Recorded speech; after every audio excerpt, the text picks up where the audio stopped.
So the sticky note quote says, faith means you have peace even when you don't have all the answers. So let's go ahead and dive into what that sticky note quote actually is saying. There's two questions that I want to go ahead and I want to ask you, but I want you to put your answers down in the comments below because this will let me know where you stand and how I can better help you. So, um, the first question that we have is, do you always feel the need to have all the answers? That's the first question. And then the second question is, do you feel anxious and worried when you're not in control? I want you to go ahead and put your answer in the question if either one of those or both of them if they pertain to you. I want to give you 3 tips that will help you with understanding those 2 questions and how we're going to go ahead and break them down. So the first tip is, I want you to figure out and understand where that anxiousness is coming from, okay?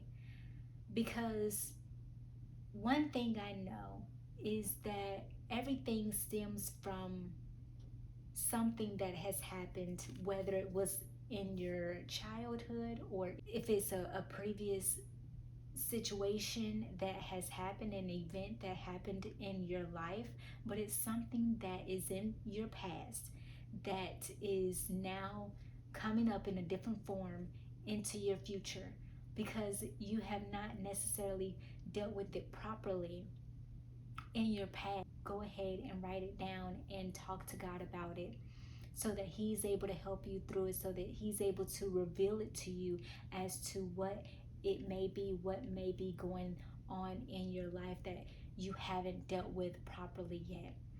Tip number 2, write down why you feel the need to have control.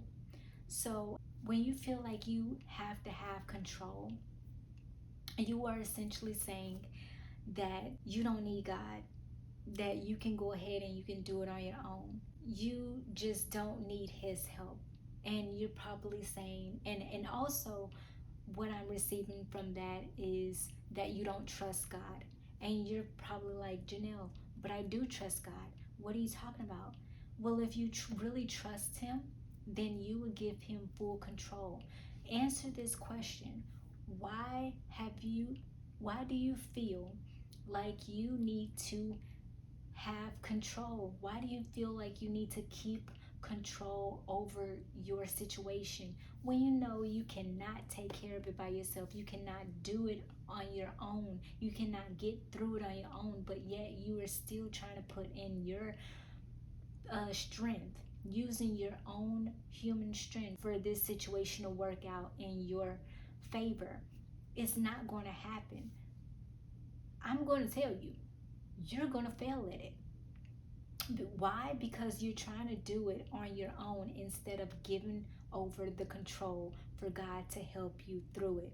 There's only so much that you can do with a situation that you know is so beyond your capabilities, right? It is so beyond your capabilities. If you're going through something like that, you need God's help. Heck, we need God's help in every aspect of our life, whether it's small or if it's large or even if it's in between. We need God's help through every situation of our lives. So this scripture that I was reading comes from 1 Samuel chapter 13 verse 7 through 12, and it talks about Saul, King Saul, who was in battle, and Samuel the prophet told him that he wanted him to basically wait for his instructions to see what he needed to do while he was getting prepared for battle.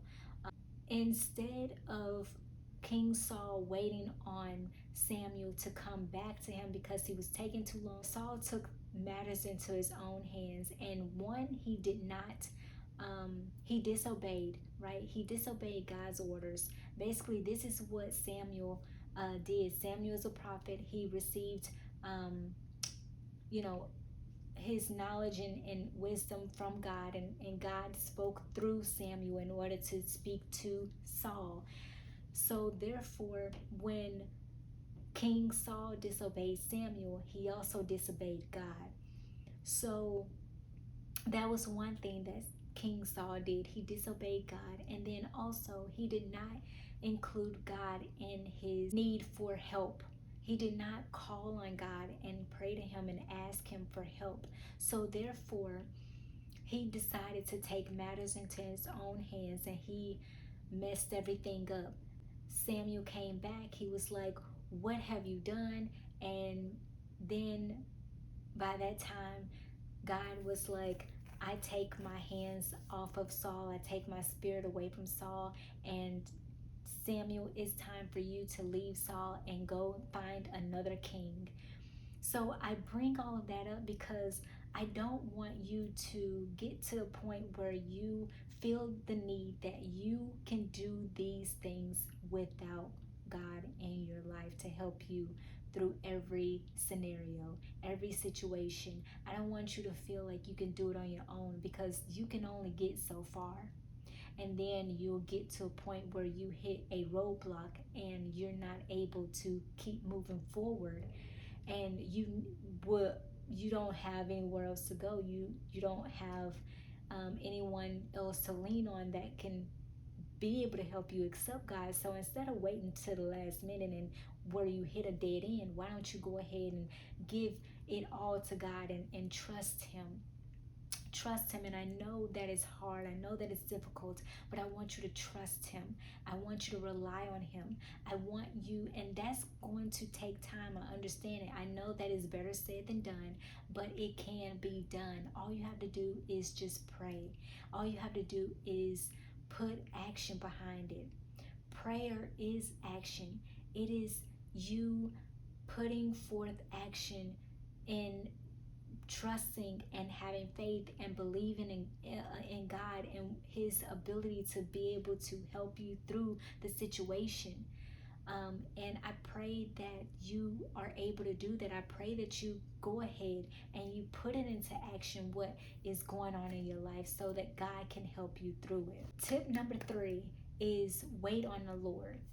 I want to bring this scripture to you that is so amazing when I think of wait on the Lord. It's coming from Isaiah chapter 40, verse 31. And it says, "They that wait on the Lord shall renew their strength. They should mount up on the wings like eagles. They should run and not get weary. They should walk and not faint."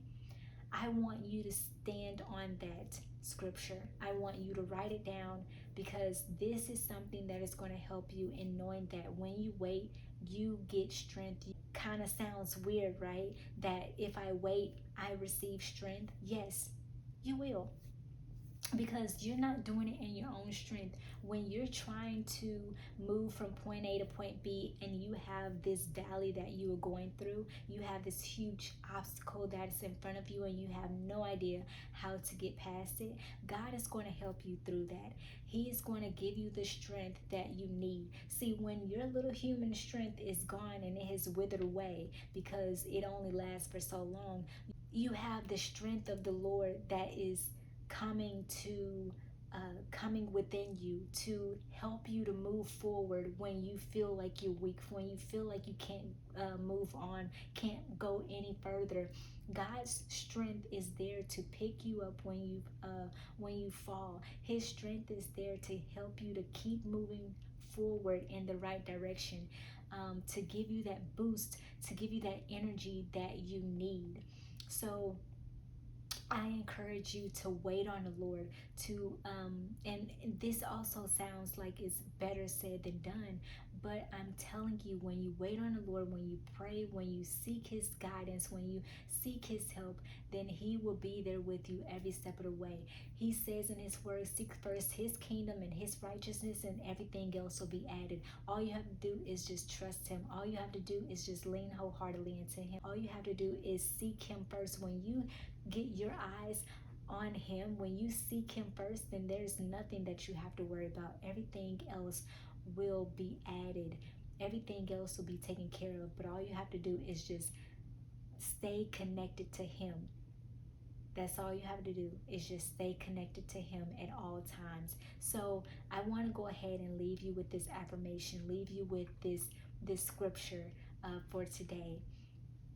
And it's coming from Proverbs chapter 3, verse 5 through 6. It says, trust in the Lord with all your heart and lean not into your own understanding, but acknowledge his ways and he will direct your paths. All you have to do is stay connected to him. All you have to do is continue to focus on him and what he is doing in your life and what he wants to do in your life.